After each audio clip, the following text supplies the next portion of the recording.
Hello, good morning. எப்படி இருக்கீங்க? அரசியல் கட்சிகளுக்கு பணம் சேருகிறது. எப்படி சேருகிறது?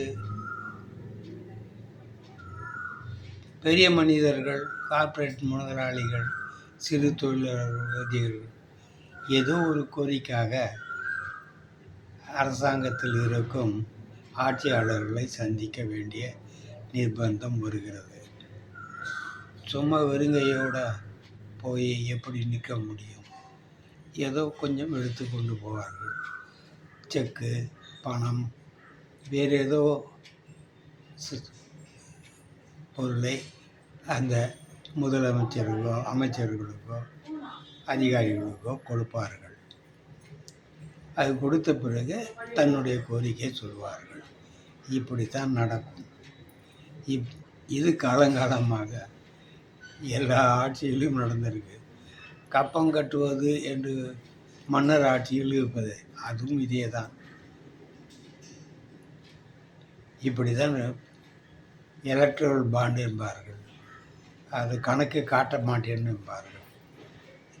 இதெல்லாம் ஒரு அரசியல் திருட்டு, லஞ்சம்தான். இதுவும் லஞ்சம்தான், இதுவும் கரப்ஷன்தான். ஆனால் அது வாங்காமல் நல்ல காரியம் நடக்காது. உங்களுடைய கோரிக்கையை ஏற்றுக்கொள்ள மாட்டார்கள்.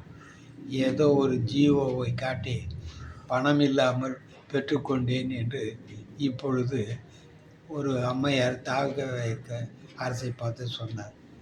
அதிசயம்தான். அந்த மாதிரி சிலருக்கு கிடைப்பதும் உண்டு.